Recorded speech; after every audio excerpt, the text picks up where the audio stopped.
Shalom. Nama saya Roberto. Saya dari Brasil. Saya lahir dari keluarga Kristen. Saya ke gereja ICC dari tahun 2020, yaitu setelah saya menikah dan pindah ke Bandung. Saya juga mengikuti iClick Cihamplas 13. Sebelumnya saya bergabung dengan organisasi Kristen tahun 2005. Saya pergi misi ke Timor Leste selama 2 bulan.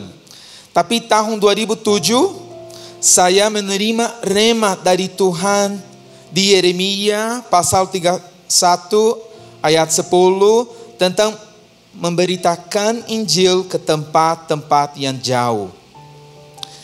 Dari rema tersebut, saya mendapat panggilan untuk kembali ke Asia dan melayani di sana. Tahun 2008, saya kembali ke Timor Leste. Saya dipercayakan pemerintah untuk memegang proyek membangun rumah-rumah penduduk. Saya pun membantu penduduk setempat untuk membangun gereja Tuhan.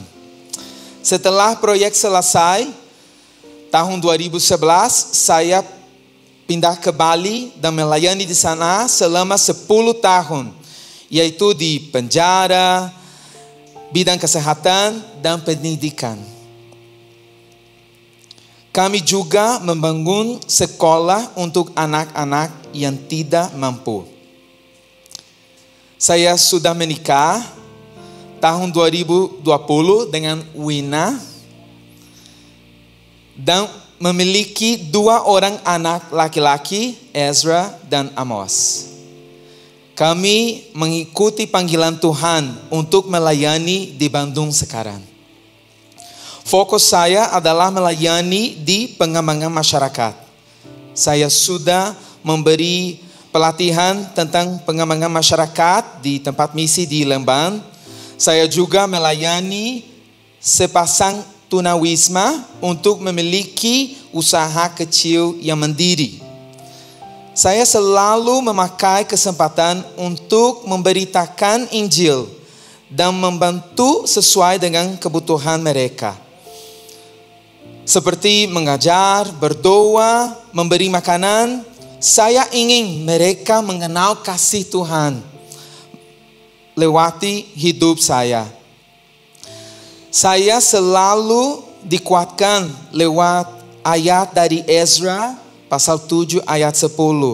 Sebab Ezra telah bertekad untuk mempelajari Taurat Tuhan dan melakukannya serta mengajarkan ketetapan dan peraturan di antara orang Israel. Inilah yang menjadi kerinduan hati saya. Saya rindu mengabarkan Injil dimanapun dan kapanpun. Kristus tidak mati bagi saya secara pribadi, tapi untuk semua orang. Keselamatan untuk semua orang. Satu panggilan hidup saya adalah selalu ingin mengenal Tuhan dan membuat Dia dikenal oleh semua orang. To know God and to make Him known. Oleh sebab itu, brothers and sisters, izinkanlah Tuhan untuk bekerja dengan dahsyat dalam hidup kita, supaya lewat kehidupan kita banyak orang datang kepada Kristus dan mengenalnya secara pribadi. Sekian kesaksian saya. Terima kasih dan Tuhan memberkati. Yes, amin. Mari kita sama-sama as one, be the light untuk terus memuliakan nama Tuhan. Happy Sunday Sobat ICC, saya Beth. Saya mengucapkan selamat datang bagi saudara yang baru pertama kali hadir di gereja ICC. Boleh bantu saya nggak? Lihat kiri, kanan, belakangnya, siapa tahu ada muka yang belum familiar. Katakan Happy Sunday. Saya mengundang saudara untuk dapat datang ke meja informasi di lantai 6 untuk mengambil special gift dari kami. Tidak ada manusia yang sempurna, yang ada hanyalah manusia yang mau terus bertumbuh untuk menjadi lebih baik. iClick di ICC adalah tempat bagi saudara dapat berkumpul, bertumbuh dalam kerohanian, saling menguatkan, menjadi berkat, dan juga sharing bersama. So, tunggu apa lagi bagi saudara yang belum memiliki iClick? Please jangan ragu untuk langsung datang ke meja informasi dan bergabung dengan salah satu iClick di gereja ICC. Info selanjutnya untuk para om tante yang usianya di atas 60 tahun, kami mengundang untuk datang ke acara Natal Senior yang akan diadakan pada hari Jumat 22 November jam 10 pagi di IPC Hall. Kita akan dilayani oleh Pastor Iliana Widodo dengan tema Aging Gracefully. Menjadi tua itu pasti, tapi menjadi dewasa adalah pilihan. So om tante kita akan sama-sama belajar untuk terus bertumbuh dan dimanapun dan apapun season kehidupan om tante akan terus berbuah. Amin. Yes, dan itu tadi paginya. Malamnya aku mau mengundang para ladies nih untuk sama-sama berkumpul di Natal Wow pada 22 November jam 6:30 malam di IPC Hall. Kita akan dilayani juga oleh Pastor Iliana Widodo dengan tema From Shame to Grace. Mungkin di antara kita ada yang pernah mengalami body shaming, mom shaming, guilt tripping. Kami turut berempati, tapi saudara kita tidak hilang pengharapan karena Tuhan kita datang ke dunia tidak hanya membawa keselamatan, tapi juga mau membebaskan saudara dari setiap belenggu-belenggu shaming. Ada yang percaya katakan amin? Yes, so jangan lupa untuk datang ke Natal Wow hari Jumat 22 November jam 6:30 malam. Selanjutnya informasi untuk bestie-bestie Gen Z-ku. Kita akan mengadakan jamming session with ICC College. So bestie-bestie yang masih ada di bangku kuliah, you datang di Hawaii Coffee and Eatery and grab your free drinks. Terakhir untuk para adik-adik yang masih bersekolah di TK, SD, kita akan sama-sama merayakan Natal bersama iKids ICC Bandung pada tanggal 7 Desember. Akan diadakan 2 kali ibadah, jam 10.30 dan jam 2.30 siang dengan tema David, a man after my own heart. So cepetan, tunggu apa lagi mom and dad, ini dengar-dengar tiketnya udah mau kehabisan. So untuk secure the ticket, please langsung datang aja ke meja informasi di lantai 6 untuk dapatkan tiketnya. Sekian informasi kali ini. Sekian informasi kali ini. Yang siap menerima firman Tuhan boleh lambaikan tangan. Boleh kita kasih sambutan yang meriah bagi Pastor Chandra Sunjaya. Praise the Lord, thank you Beth. Jadi tadi hubungin siapa Beth? Ada acara apa? Kids tadi? Ada dua ya? Bisa munculkan tadi slide-nya yang terakhir? Bisa hubungin Eva, satu lagi siapa? Ya boleh, bisa hubungi Ibu Susi ya kalau berani. Anyway, let's pray. Bapak terima kasih Tuhan Yesus, kami ucapkan syukur. Pagi yang indah, cuaca yang baik. Terima kasih untuk hadirat Tuhan. Kami siapkan hati kami untuk terima kebenaran firman Tuhan. Kami tahu kehidupan kami tidak akan menjadi sama lagi ketika kami hidup dalam kehendak-Mu. Dalam nama Yesus, yang semangat siap sama-sama katakan amin. Oke. Shalom. Apa kabar? Ya, saya yang percaya Tuhan punya rancangan yang luar biasa dalam kehidupan saudara. Lambaikan tangannya. Katakan sebelahnya, Tuhan punya rancangan bagi hidupmu. Ya, bersyukur untuk tadi kesaksian Pak Robert yang sudah mengikuti panggilan Tuhan dan Tuhan bawa sejauh ini sampai hari ini, dan rancangannya terus akan unfold, akan terus terbuka dalam kehidupannya. Nah saudara, kita sedang membahas satu seri yang baru minggu lalu kita mulai tentang DNA of Care. Ini bagian yang kedua, by the way. Kalau kemarin ada yang miss, masih ada di YouTube-nya. Basically kita membahas tentang kepedulian, tentang care, kasih satu dengan yang lain. Dan minggu lalu kita belajar bahwa Tuhan gak menciptakan kita seorang diri. Kita adalah makhluk yang bisa berrelasi satu dengan yang lain. Karena firman Tuhan katakan tidak baik kalau manusia seorang diri saja. Ya, ini bukan bicara tentang hanya pernikahan, tetapi ini adalah esensi kita sebagai manusia yang saling membutuhkan satu dengan yang lain.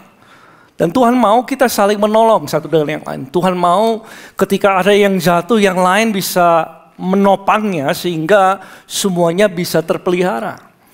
Minggu lalu kita bahas bahwa biarlah dalam rumah Tuhan, dalam tubuh Kristus tidak ada orang yang left alone, ya, merasa sendirian. Kita harus nggak terisolasi, tetapi kita justru terhubung satu dengan yang lain. Karena demikianlah rancangan Tuhan, saudara, dalam kehidupan saudara dan saya. Tetapi kalau kita berbicara tentang kebutuhan, siapa di sini percaya bahwa setiap kita punya pergumulan masing-masing? Ya, setiap kita, ya. Kalau kita nggak dengar cerita orang lain, tapi satu hari mungkin kita tanya sama dia, what have you been through, gitu. Mungkin kita akan dengar kesaksian yang cukup besar, ya, yang belum pernah kita alami mungkin. Nah, saudara, seringkali kalau kita tahu seseorang punya kebutuhan, ya, apakah saudara pernah tergerak untuk bisa menolong orang itu?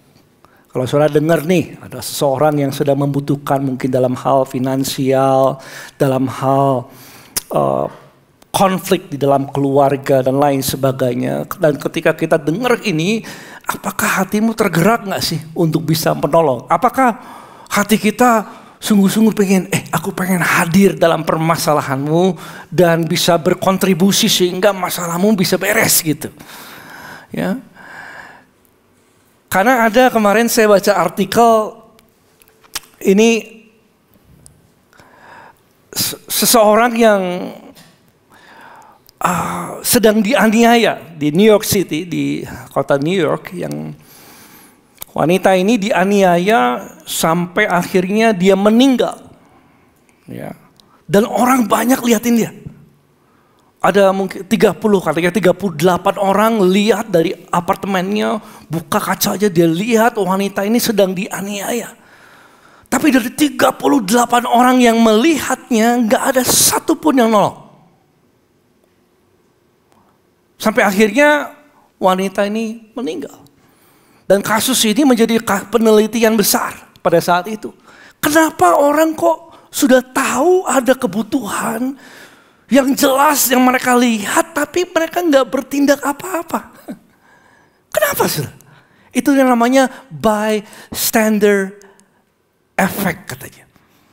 Kenapa? Karena orang saling menanti satu dengan yang lain. Ketika ada orang, banyak orang yang melihat, orang saling tunggu-tungguan siapa yang duluan ke sana. Sehingga karena saling menunggu, tidak ada orang yang sama sekali menolong.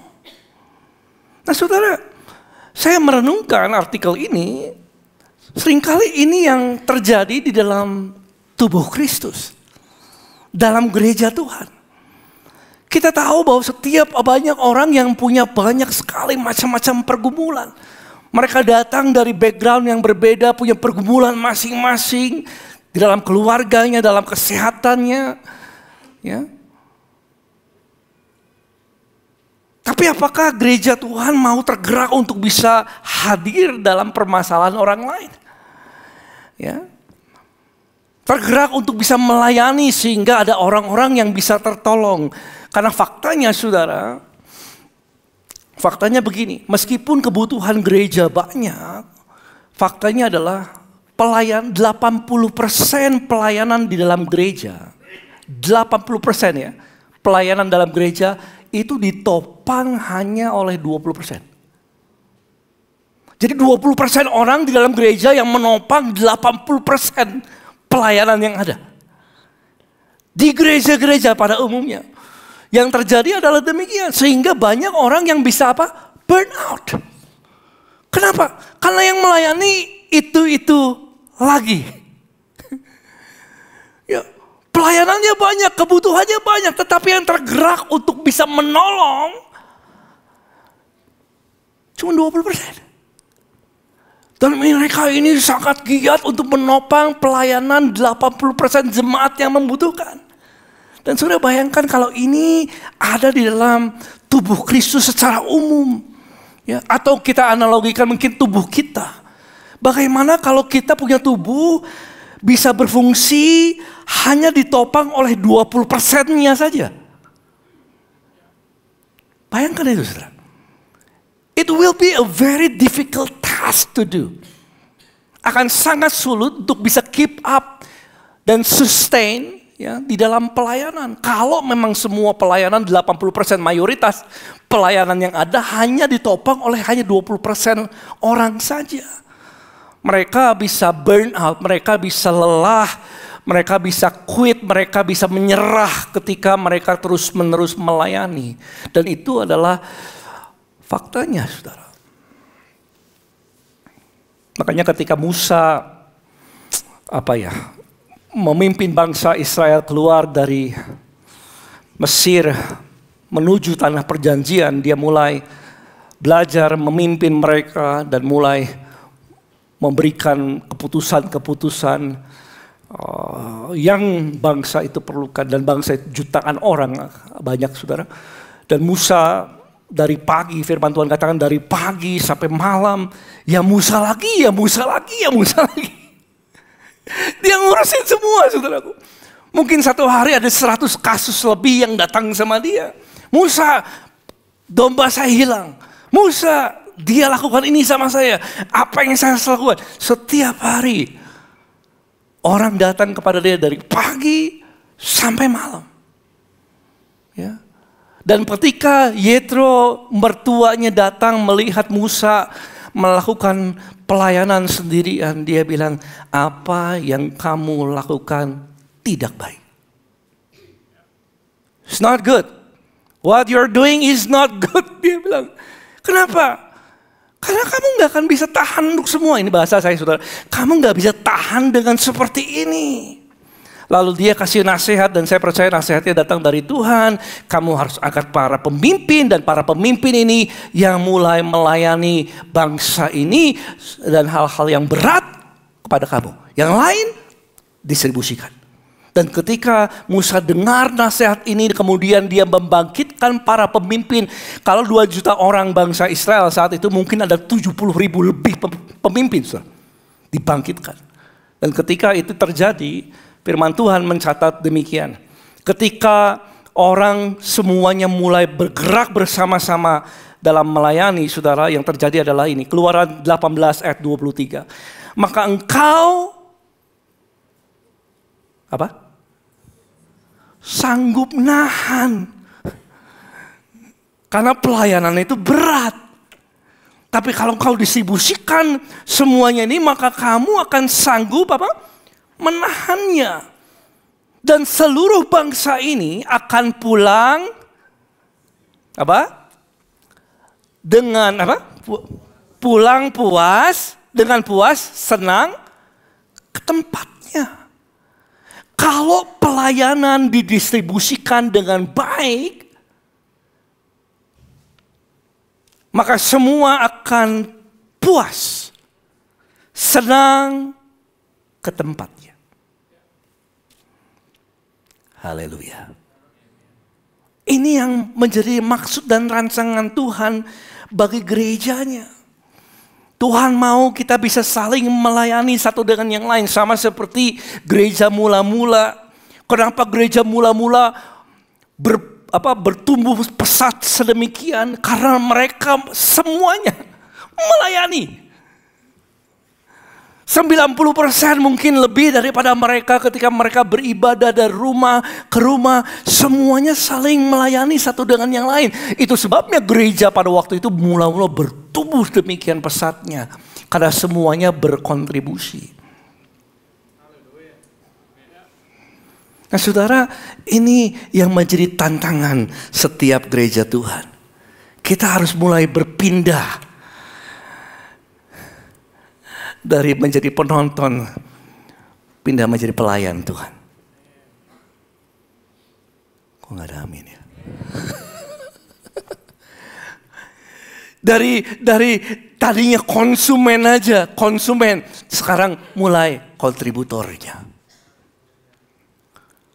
Yang tadinya saudara datang sendirian, sekarang saudara nggak datang sendirian lagi. Karena saudara mulai terkoneksi, terintegrasi satu dengan yang lain. Dan ini rancangan Tuhan, saudaraku. Bagi gerejanya. Tuhan mau pelayanan ditopang oleh sama-sama. Karena gereja bukanlah tempat kita datang untuk dilayani saja. Gereja adalah tempat di mana kita datang untuk saling melayani. Haleluya. Dan Tuhan mau kita bisa saling melayani satu dengan yang lain. Dan tantangannya adalah selalu begini, saudara. Saya mau tanya dulu, siapa di sini sudah percaya bahwa Tuhan punya panggilan dalam hidup saudara? Do you believe that? Siapa yang percaya? Lambaikan tangannya. Ya. Tuhan punya panggilan dalam hidup saudara. Kalau kita tanya, Tuhan, kenapa saya pelayanan? Maka jawabannya adalah begini. Karena Tuhan telah memilih kita. Dan telah memanggil kita. Untuk masuk dalam rancangannya. Itu jawabannya. Dan Tuhan mau bahwa apa yang dirancangkan, apa yang dikehendakinya, terjadi lewat kehidupan saudara. Tetapi ketika orang melihat dirinya, melihat kebutuhan dan dia melihat keadaannya, seringkali dia berpikir, kenapa saya? Kenapa harus saya yang melayani? Apa enggak ada yang lain? Mungkinkah Tuhan pakai saya sama seperti Musa? Dalam Keluaran 3 ayat 11 dikatakan, ketika Tuhan memanggil Musa untuk melayani, dia katakan begini, siapa aku ini Tuhan? Siapa aku ini? Maka aku akan menghadap Firaun dan membawa orang Israel keluar dari Mesir. Dia nggak percaya bahwa Tuhan punya panggilan dalam hidupnya. Dia melihat siapa dia. Dan Tuhan katakan ayat 12a, lalu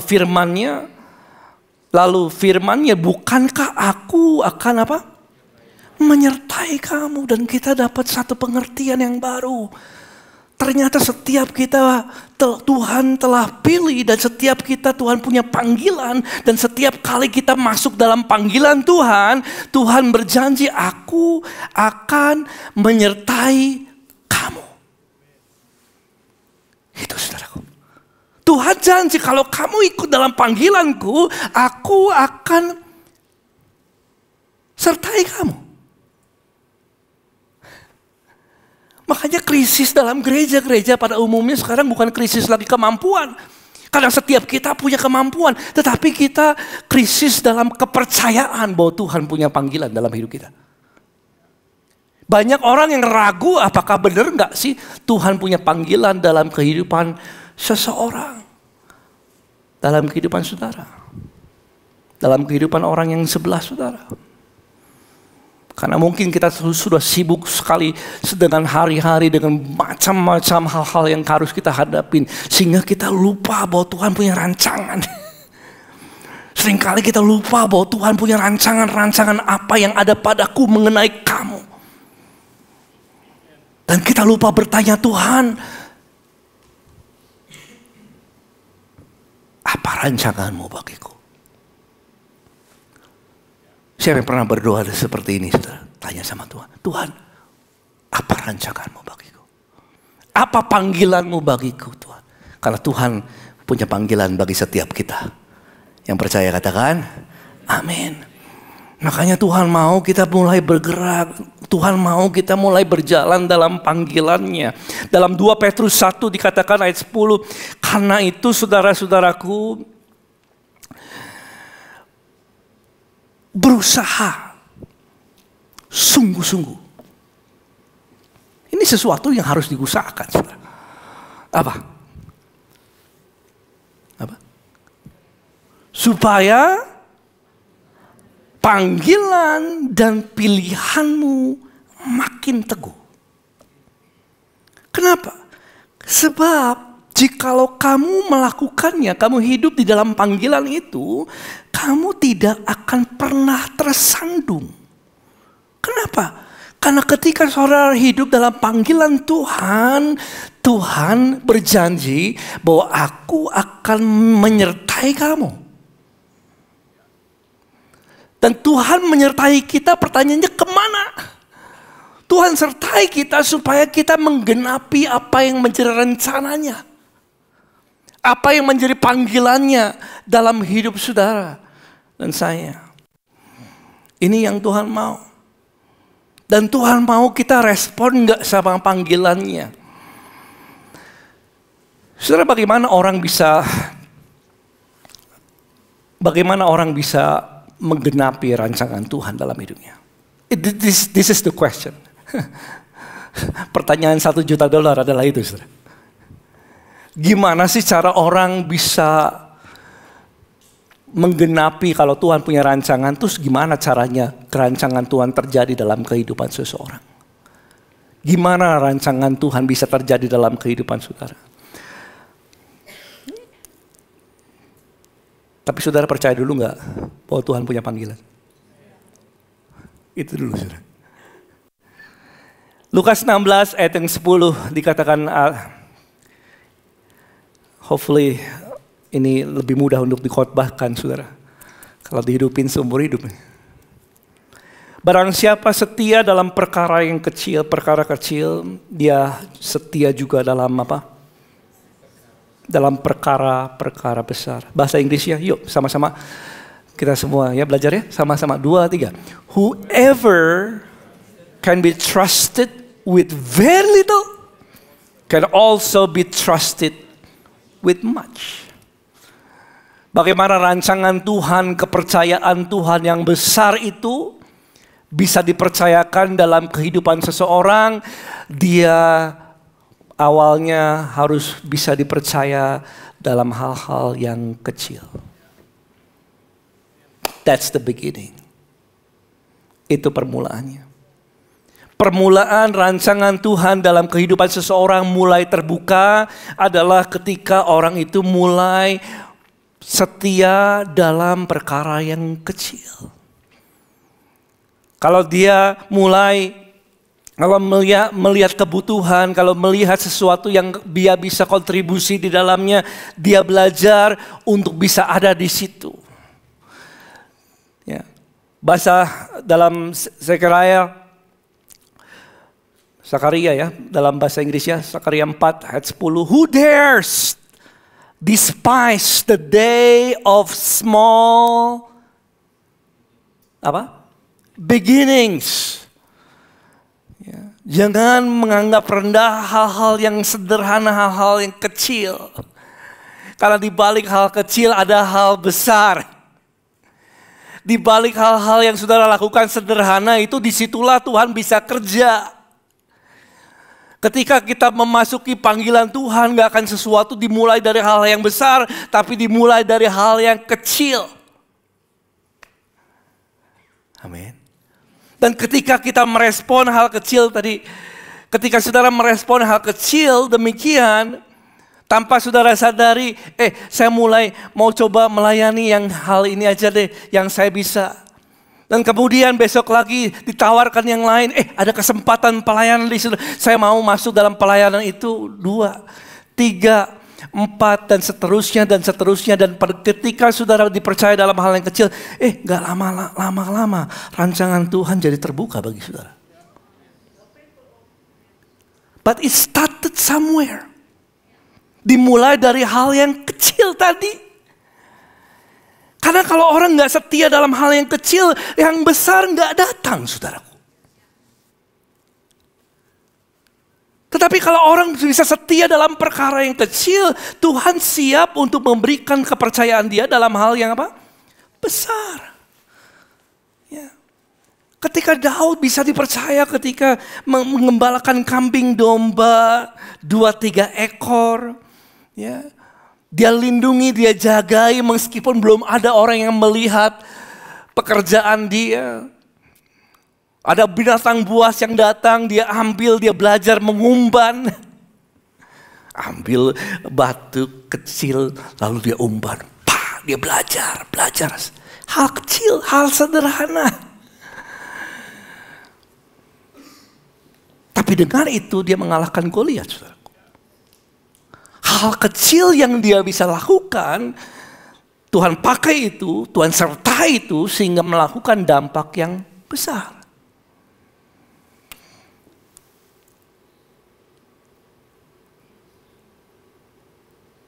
Yang mengerti katakan amin. Ya, hal kecil apa yang saudara bisa lakukan? Itu kalau dalam penyertaan Tuhan akan memberikan dampak yang luar biasa, saudaraku. Seringkali kita berpikir pelayanan itu, pastor kalau pelayanan itu harus gini, harus begitu dan lain sebagainya. No. You start somewhere and start small. Yes? Gak perlu sesuatu yang gede-gede banget. Wah, harus khotbah, harus ngajar. No. You start somewhere. Karena kalau kita memulai hal yang kecil, Tuhan setiap mempercayakan hal yang lebih besar. Amin. Dan ketika kita dipercaya dalam hal yang kecil, Tuhan percayakan hal besar, tiba-tiba saudara ada dalam posisi di mana saudara tahu bahwa itu adalah pekerjaan Tuhan. Apa yang kau gak pernah lihat dan gak pernah timbul dalam hatimu, Tuhan yang sediakan. Ya, kita tahu bahwa itu pekerjaan Tuhan. Maka itu mulai dari melakukan hal yang sederhana. Dari apa yang saudara bisa lakukan, apa yang kau ingin rubah, pertolongan apa yang kau bisa berikan sama orang. Start there. Ya. Pelayananmu ada di mana beban hatimu bertemu dengan kebutuhan orang.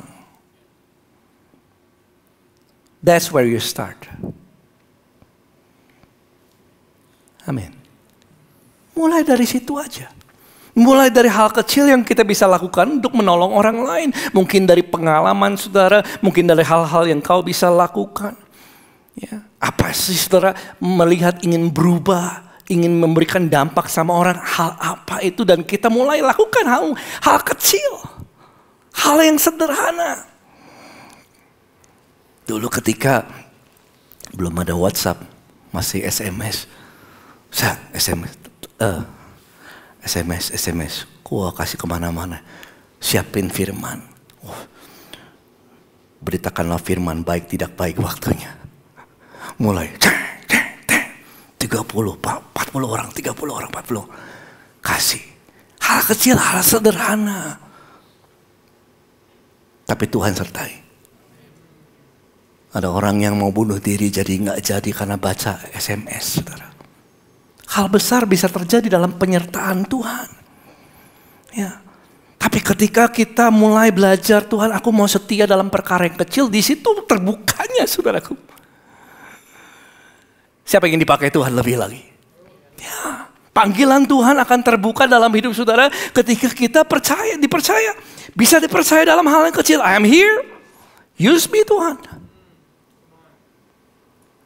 Tuhan pakai aku. Saya nggak tahu, saudara dulu pas lagi pada waktu habis ibadah seperti ini, ada orang yang seorang diaken, pendeta, pembantu bilang, Chandra kamu minggu depan pelayanan ya. Saya pikir hanya pelayanan biasa aja. Jadi usher.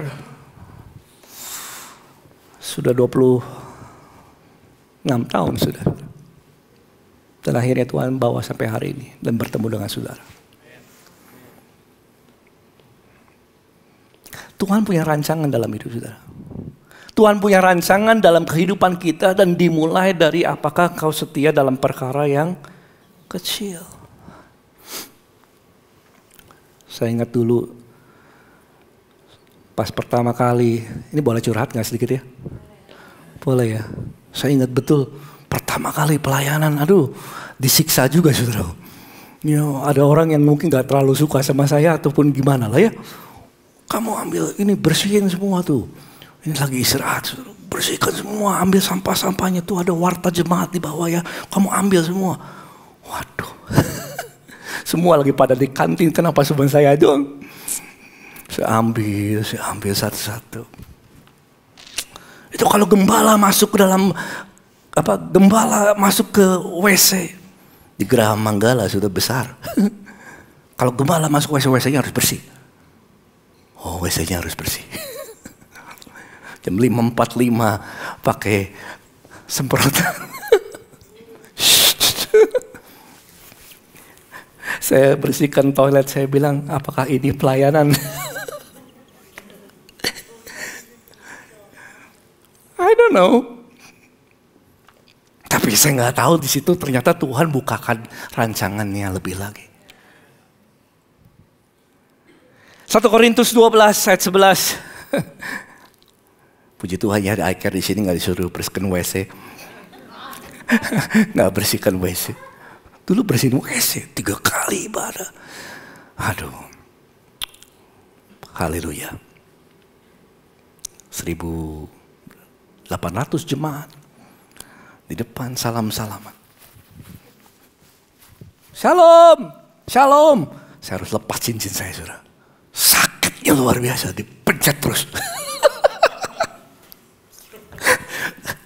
Hey. 1 Korintus 12 ayat 11. Tetapi semuanya dikerjakan oleh siapa? Roh. Yang satu. Yang sama. Roh yang sama bekerja dalam Yesus, yang sama bekerja dalam Paulus. Roh yang sama bekerja dalam Petrus, bekerja di dalam saudara. Sama. Yang memberikan karunia kepada setiap orang. Tiap-tiap orang apa? Secara khusus. Percayakah saudara Tuhan kasih kita karunia?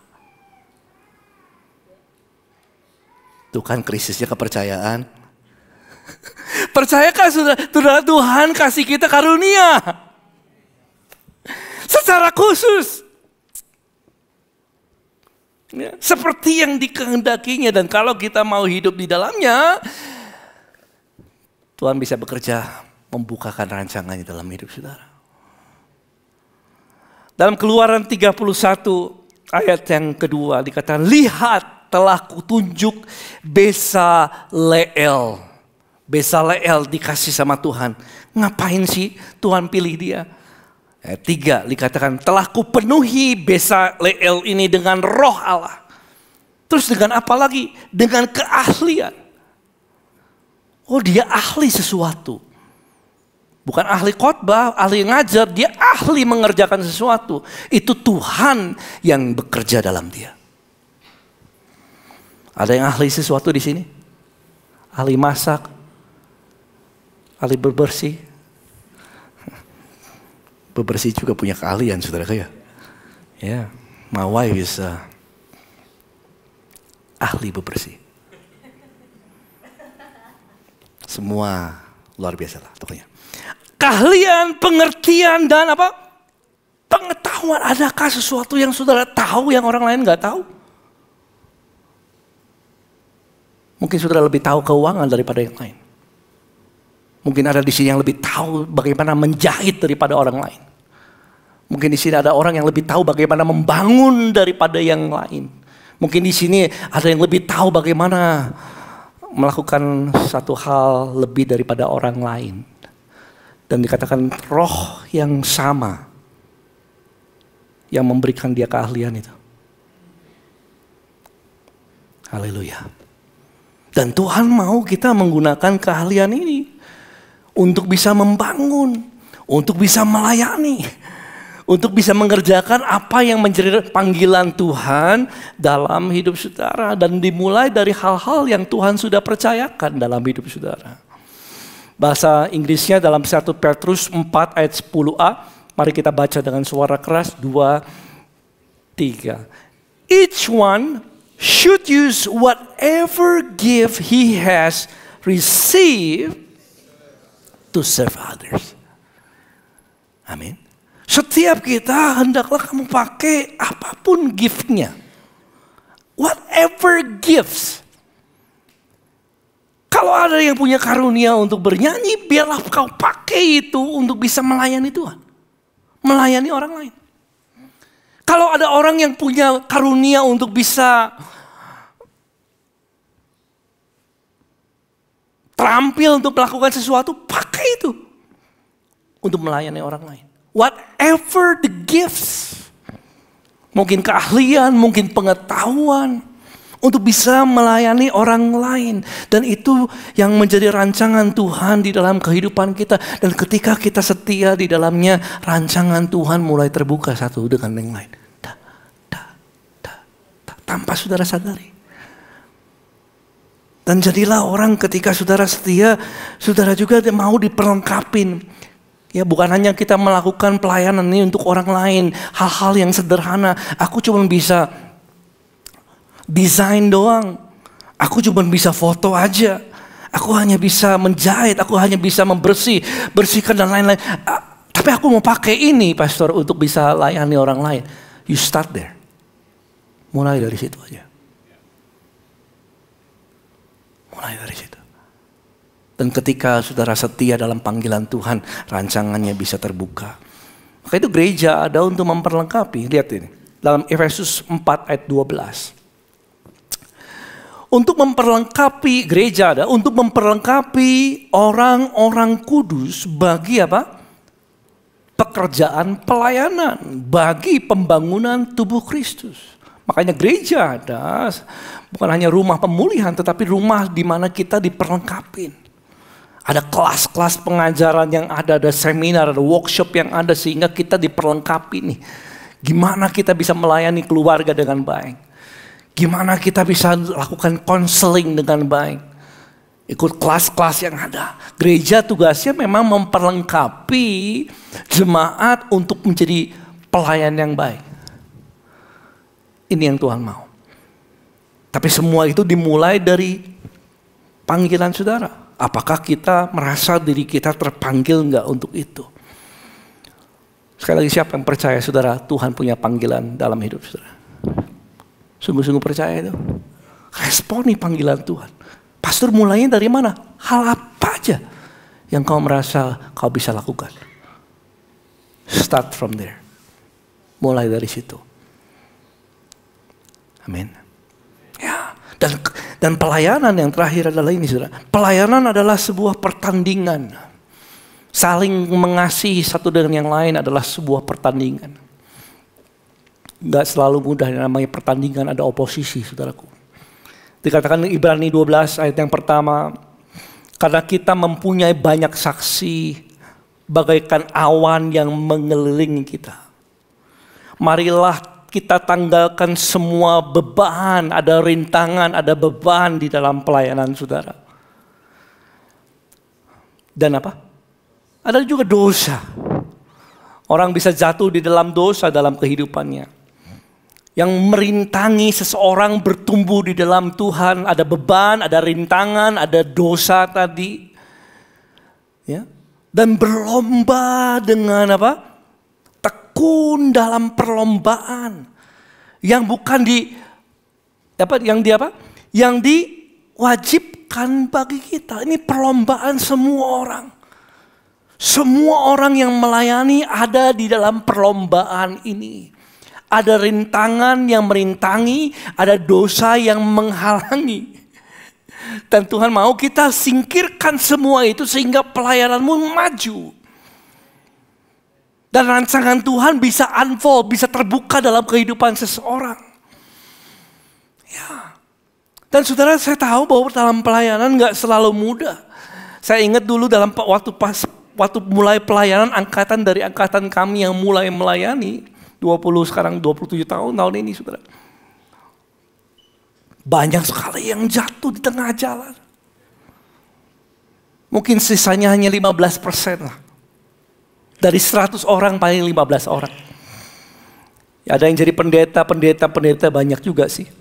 Tapi kebanyakan di antara orang-orang yang mulai dalam pelayanan. Orang yang jatuh di dalam perceraian dalam keluarganya, pernikahannya, keuangannya, kesehatannya. Terus apa lagi? Macam-macam. Ada yang jatuh akhirnya sekarang pergi ke dukun juga ada, saudaraku. Karena mereka lupa bahwa pelayanan adalah sebuah pertandingan. Bukan hanya apa yang saya bisa lakukan, tetapi itu adalah sebuah pertandingan. Kamu harus mulai singkirkan yang namanya rintangan-rintangan dan tadi apa? Dosa. Hidup belajar dalam kekudusan karena itu pertandingan kita. Makanya saudara, ketika Nehemia mulai membangun tembok itu, Tuhan panggil dia. Dia seorang juru minuman ya, raja, cupbearer. Tuhan panggil dia untuk membangun tembok kota Yerusalem yang sudah hancur-hancuran dan sudah ditinggalkan ratusan tahun, sudah dalam keadaan habis-habisan kota itu. Dan ketika Tuhan panggil dia, Nehemia tahu itu panggilan Tuhan bagi dia. Tuhan taruh khusus Nehemia dalam posisi di mana dia ada. Dia nangkep panggilan Tuhan. Dari mana Nehemia dapat itu panggilan itu? Dia ngobrol, saudara. Dia ngobrol sama seseorang yang datang dari Yerusalem. Dan ngobrol-ngobrol ternyata kota itu sudah hancur-hancuran, ditinggal dan lain sebagainya. Dan ketika dia dengar beban seseorang, hatinya tergerak untuk melayani. Nah saudara, pertanyaannya adalah apa yang menggerakkan hatimu? Nehemia mulai tergerak hatinya ketika dia dengar keluh kesah seseorang. Dan ketika dia tergerak hatinya, dia bukan hanya tergerak, dia berdoa. Dan ketika dia berdoa, dia respon itu dan dia menghadap raja. Dia minta izin sama raja dan raja membuka jalan. Kenapa raja membuka jalan? Karena tangan kemurahan Allah menyertai dia. Sudah lihat ini, orang yang ikut dalam panggilan Tuhan, penyertaan Tuhan nyata. Dan Tuhan bukakan itu dan dia berjalan pergi ke Yerusalem membangun tembok kota itu yang sudah ratusan tahun ditinggalkan dalam 52 hari. Bangun. Selesai, saudara. Penyertaan Tuhan nyata dalam kehidupannya. Maka itu apakah kita mau melihat pelayanan ini sebuah pertandingan? Lihat ini. Dalam memang dia diancam dan lain sebagainya. Nehemia 4 ayat 17. Saya boleh undang Boris, Daniel ya ke depan. Yang membangun di tembok, ketika dia bangun tembok itu saudara. Orang-orang yang memikul dan mengangkut, melakukan pekerjaannya dengan satu tangan. Terus apa? Dan dengan tangan yang lain, mereka memegang senjata. Karena ketika mereka membangun tembok itu ada oposisi. Ya. Ada oposisi, ada orang-orang yang mengancam nyawanya, ada orang-orang yang gak suka mengacaukan segala sesuatu pelayanan itu sehingga supaya temboknya gak jadi-jadi. Dan Nehemia lakukan ini. Di satu sisi dia bekerja, tangan kiri dia kerja, tangan kanan dia siap berperang. Kerja, pelayanan, peperangan. Pelayanan, peperangan. Setiap pelayan Tuhan menghadapi ini. Setiap pelayan, saya tulis, setiap pelayan juga adalah prajurit yang berperang. Setiap kita. Kalau kita hanya fokus dalam pelayanan saja, nggak lupa bahwa ini adalah peperangan. Dan peperangan kita bukan melawan darah dan daging, peperangan kita melawan roh-roh jahat di udara, saudara. Dan kalau kita lupa berdoa, kalau kita mengandalkan kekuatan diri kita sendiri, maka pelayanan mungkin gak akan berlanjut lama. Makanya satu tangan melayani, tangan yang kanan, tangan yang lain juga berperang, saudara. Supaya pelayananmu sampai kepada akhirnya. Makanya saudara, saya gak tahu apa yang menjadi pergumulan si jahat bisa datang dalam kehidupan orang percaya. Mungkin tipu muslihat ada sehingga kita nggak enggan untuk melayani. Padahal ketika sudah meresponi, ketika orang meresponi panggilan Tuhan, transformasi bisa terjadi. Tapi apakah orang percaya nggak bahwa Tuhan punya panggilan dalam hidupnya? Ketika Sakeus ada, Sakeus saudara, kepala pemungut cukai. Dia hanya nonton aja dari jauh ketika Yesus datang. Dia hanya melihat dari jauh ketika Yesus datang. Tetapi ketika Yesus mau berkunjung ke rumahnya dan dia membuka jalan untuk mengundang Yesus, menjamu dia, dan keluarganya. Zakheus tiba-tiba jadi elit, saudara. Tiba-tiba jadi ketua sel dia. Dia buka rumahnya. Dan ketika dia berani melangkah untuk melakukan panggilan Tuhan dalam hidup, dia buka rumahnya. Dia jamu Yesus dan murid-muridnya. Radikal terjadi, saudara. Transformasi terjadi. Setengah dari hartaku aku berikan kepada orang miskin. Kenapa? Karena dia nggak jadi lagi penonton, dia mulai menjadi pelayan Tuhan. Di situ terbuka. Ketika Ratu Esther, dia punya posisi tinggi, punya jabatannya luar biasa, orang pengen jadi seperti dia. Tapi dia tahu bangsanya dalam keadaan yang susah. Dan mungkin dia berpikir lebih baik saya pasif aja deh. Lebih baik saya diam-diam aja. Kenapa? Orang yang susah-susah aja, yang saya di sini aja nyaman di sini. Buat apa? Karena seringkali orang mau melayani berpikirnya macam-macam. Nanti pengorbanan inilah itu dan lain-lain sebagainya. Sehingga mereka enggan untuk terlibat dalam pelayanan. Dan Ratu Esther tadinya mulai pasif, nggak masuk dalam pelayanan itu. Dan kemudian sampai akhirnya dia ngambil putusan. Aku mau di situ. Dan dia katakan begini, saudara. Dalam Esther 4 ayat 16, kalau terpaksa dan dia mau datang kepada raja dan dia mau terlibat dalam pelayanan itu. Dan karena dia tahu Tuhan taruh dia jabatan itu, berikan dia kepercayaan itu adalah sebuah tujuan supaya Tuhan bisa pakai jabatannya untuk bisa melayani bangsanya. Dan di Esther dikatakan begitu. Kalau terpaksa Kalau terpaksa aku mati, biarlah apa? Aku mati. Biarlah aku mati. Dan dia mulai berani mengorbankan dirinya untuk keselamatan bangsanya. Dan akhirnya bangsa itu selamat, saudara. Ya.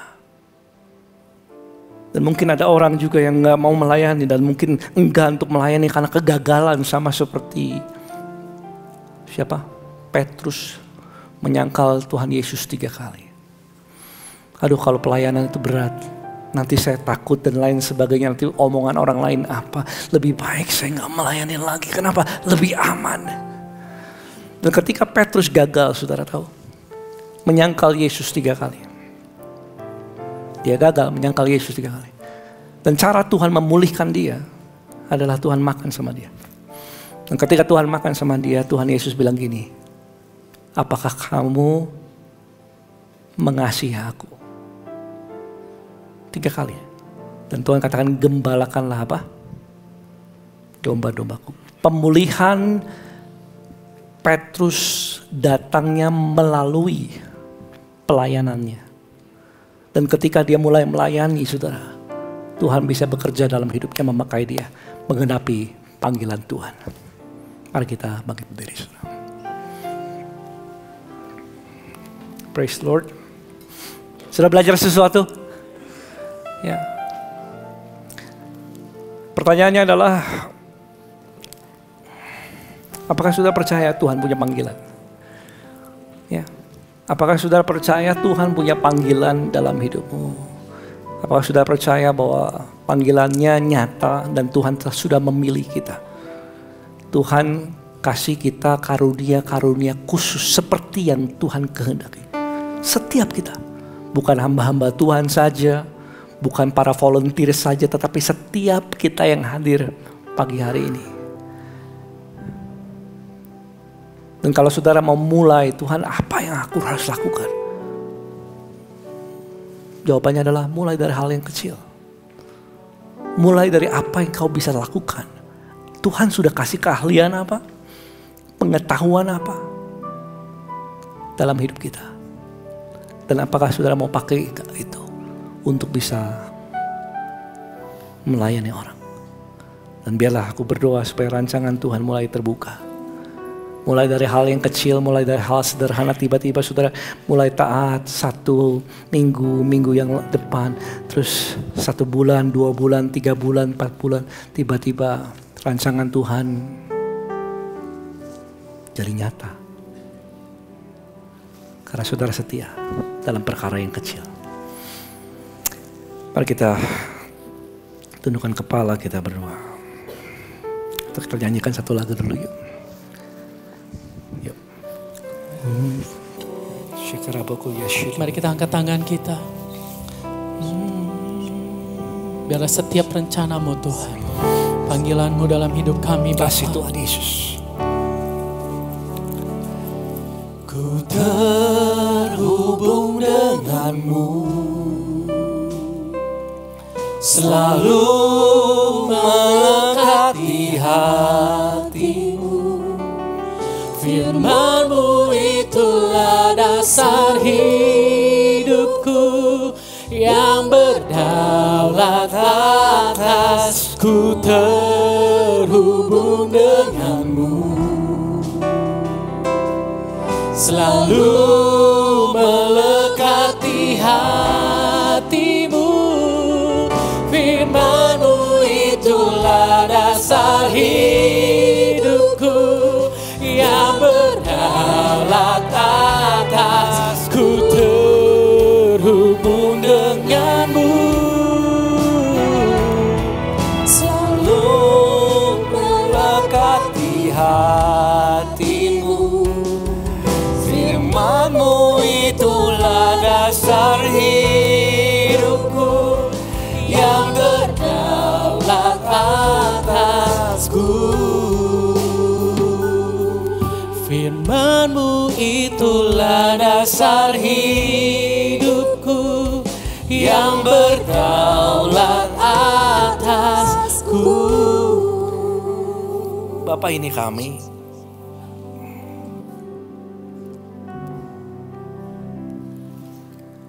Firman-Mu katakan Engkau yang menelan kami Tuhan. Dan Engkau yang telah memanggil nama setiap kami dalam kandungan ibu kami. Kau punya rancangan yang besar. Dan Kau inginkan kami masuk dalam panggilan-Mu Tuhan. Tuhan Yesus, ajar kami untuk bisa menangkap isi hati Tuhan.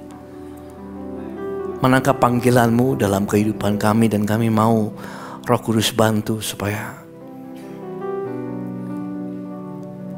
bisa meresponi panggilan Tuhan.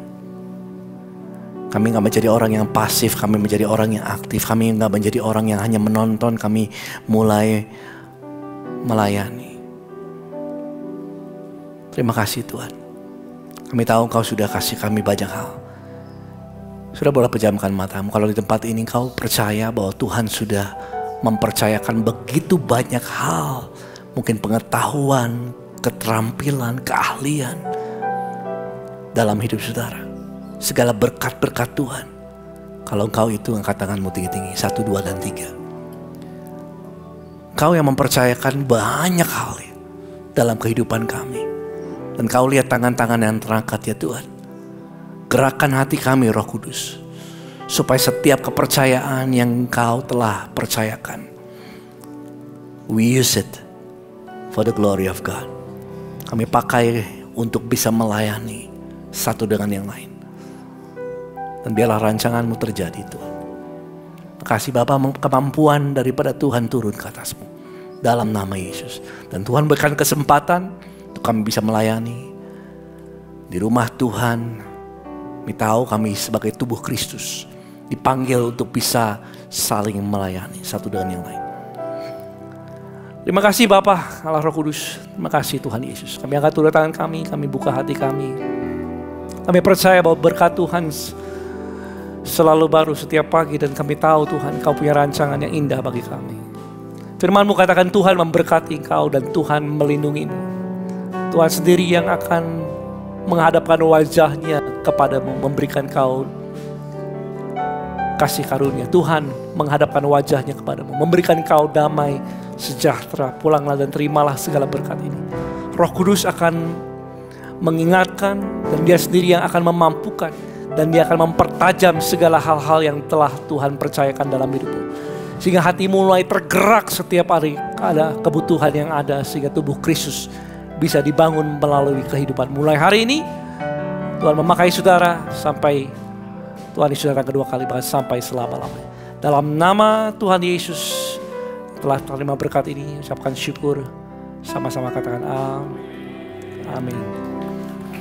God bless you. And katakan kiri kanannya Happy Sunday. Tuhan Yesus memberkati.